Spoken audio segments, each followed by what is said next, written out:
আসসালামু আলাইকুম, welcome to my new blog. আর আজকে আমি খামারে আছি এখন আপাতত। তো আজকে আমি খামারে আপডেটটা প্রথমে দিয়ে দিই, সেটা হলো যে কোয়েল মুরগিগুলো, দেশি মুরগির বাচ্চাগুলো দেখতে পাচ্ছেন, এগুলো খাবার পানি দেওয়া ফেলাইছি। এবং কোয়েল পাখিও খাবার পানি দেওয়া শেষ, দেখতে পাচ্ছেন খাইতেছে ওরা। তো আর হাঁস ছেড়ে দিছি, হাঁসের জন্য ধান দিছি। আর আজকে ভিডিওতে আমি একটা জিনিস দেখাবো, সেটা হলো আমাদের যেই 400 পাখি আসছিল এখানে, কোয়েল পাখি। তো 400 প্লাস মাইনাস হবে আর কি। তো যাই হোক, 400 প্লাস মাইনাস হবে। তো এই পাখি থেকে আমি 40টা পাখির মতন বিক্রি করছি। আর আমাদের এখানে প্রায় এখন 360টার মতো পাখি আছে। যাই হোক, তো এখান থেকে যে মহিলা পাখিগুলো আছে এবং আমাদের বীজ ডিমের জন্য অথবা প্যারেন্টসের জন্য যতগুলো পুরুষ পাখি লাগবে আর কি। তো আমরা সাধারণত 4টায় একটা পুরুষ পাখি দেই। তো যে কটা লাগবে পুরুষ পাখি সে কটা হিসাব করে আমরা খাঁচায় উঠে ফেলাবো, কারণ আমাদের পাখিতে মানে ডাকছে, মানে পুরুষ পাখিগুলো ডাকছে এখন। তো যেহেতু ডাকছে, তো 7 থেকে 6 দিনের ভিতরে ডিম আইসা পড়বো। যদি আমাদের পাখিগুলা মানে আমাদের যে মানে ফ্লোরে যদি ডিম পারে, তাহলে আবার খাঁচায় ওঠানোর পর আবার পার্সেন্টেজ কমে যাব, আবার ডিম ঘ্যাপ দিব। তো যেহেতু আমরা এখন যদি উড়ে ফেলাই আর যদি খাঁচায় ডিমটা আসে, তাহলে আর পার্সেন্টেজগুলো কমবে না। তো চলেন আপাতত এদিকে মুরগি বস্তাগুলো ঢোকাই গেছে। যাই হোক, তো আপাতত এই বস্তাগুলো সরাই ফেলামো, মানে বাইরে ফেলামো একবারে।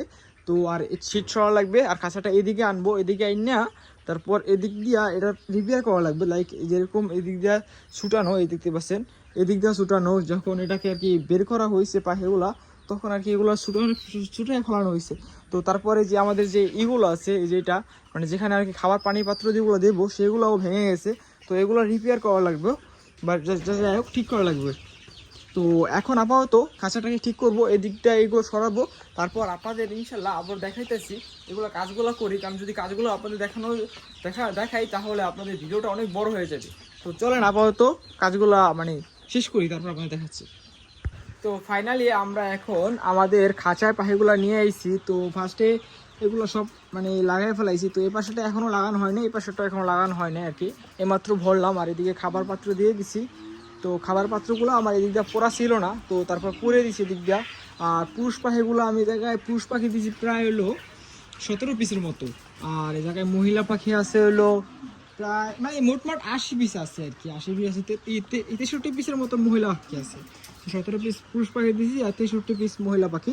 আর প্রত্যেক কটা ক্যাপে 80 পিস করে পাখি আছে আর কি, 80 পিস 160 পিস পাখি আছে এখন এই জায়গায়। আর ওইদিকে কিছু পাখি রয়ে গেছে। তো ওই পাখিগুলো আবার পরবর্তীতে আবার নিচেটা ঠিক করে ঠাক করে ওটা করবো, কারণ একটা খাবারের পাত্র আছে, ওই যে পানির পাত্র, বাট খাবার পাত্র নাই। তো আর ওইগুলোকে বাছাই করে সুন্দর করে আমি আর কি এই জায়গায় ভরছি, জানি গুইনা। আর আবার যদি মনে হয় পরবর্তীতে যদি নিচে গ্যাপ থাকে বা নিচে যদি মনে করেন যে 40টার মতো পাখি ঢোকে, তাহলে এদিক থেকে কিছু কিছু করে পাখি কমাই দেবো, কমায় নিচেটা দিয়ে দেবো। আর আজকের ভিডিওটা অনেক বড় হয়ে গেছে, সেজন্য আমি আজকের ভিডিওটা এতটুকু পর্যন্ত রাখবো, কারণ যেহেতু আমার নতুন চ্যানেল, তো ভিউ হইব অনেক কম। তো যদিও চ্যানেল বড় হইব, আস্তে আস্তে ভিডিওগুলো বড় বানানোর চেষ্টা করবো ইনশাল্লাহ। তো যেহেতু আজকের ব্লগটা অনেক বড় হয়ে গেছে, তো সবাই আমার জন্য দোয়া করবেন এবং শেষ পর্যন্ত দেখার জন্য ধন্যবাদ। আল্লাহ হাফেজ।